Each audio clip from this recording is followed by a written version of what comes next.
are now listening to Radio Danzig, broadcasting from the heart of Europe.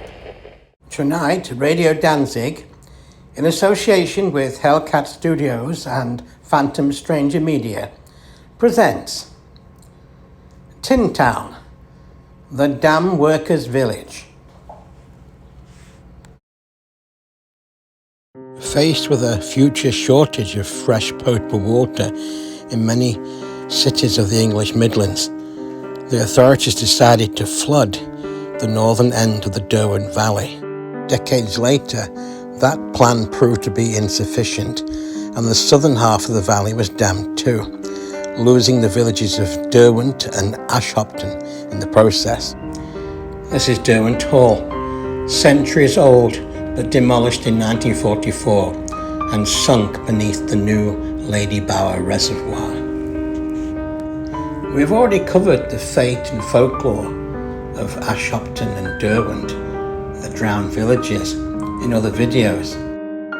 In this video, we're going to look at a remarkable temporary village created for the workers on the original Howden Dam project. An ephemeral community even more remarkable because it was constructed with Edwardian ideals and resources.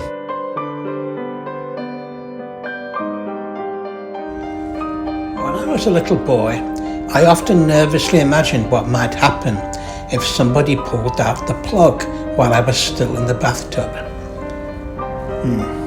I have to admit that,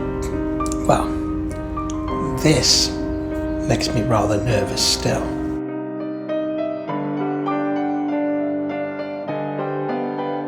Birchinlee, popularly known as Tin Town because of its corrugated iron buildings, existed between 1902 and 1916. It was intended to be a model village for the construction workers who were there to build the Howden Dam.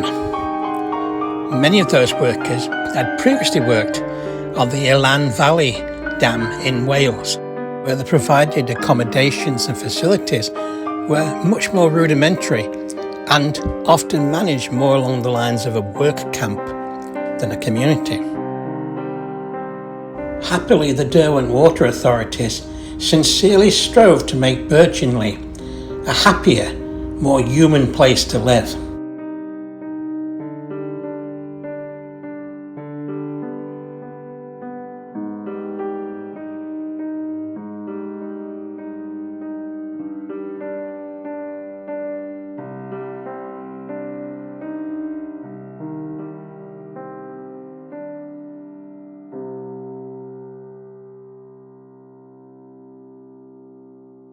The housing accommodation was divided into homes for single men and homes for families. The building you can see standing by itself to the left is Birchinlee's hospital, small but very adequately equipped. It's sometimes referred to as the isolation hospital, and it was built with a distance between itself and the community in case of contagion. The streets and houses were laid out neatly, on grids that matched the sewerage and waste systems beneath them. In some ways, this little town for workers had better amenities than the other longer established villages in the area. Birchinlee had a public bathhouse. It had a recreational hall, which provided interesting talks, social events, and even continuing adult education. The chiefs of the Elan Valley project were presumably good Welsh chapel-going folk, and they preferred temperance, so they didn't allow the workers in their accommodations to have a pub. However, Birchinlee did have a pub, but for reasons of apparent propriety, it was called the Derwent Canteen. Birchinlee also had its own Boy Scout troop. I tried to use an AI program to clarify this photograph, but I think it got quite confused because one or two of the faces appear to have been stuck on after the event.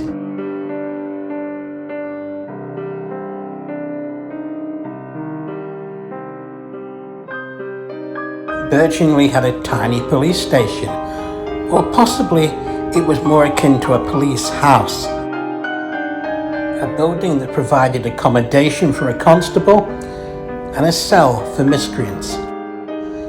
Tin Town was a fascinating, almost experimental microcosm of British rural life in Edwardian and pre-Great War times.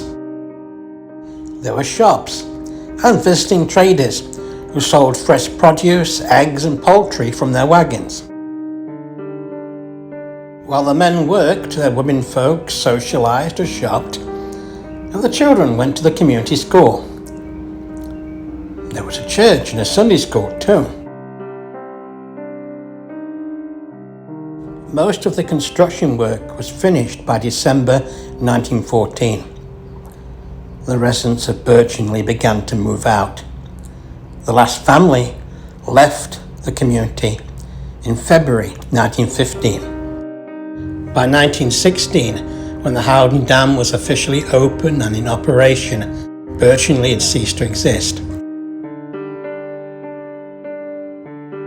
In 2025, the nearest you can get to magically reliving a day in the vanished town of Birchinlee will be to rent this barn, an Airbnb these days, which is very close to the dam itself.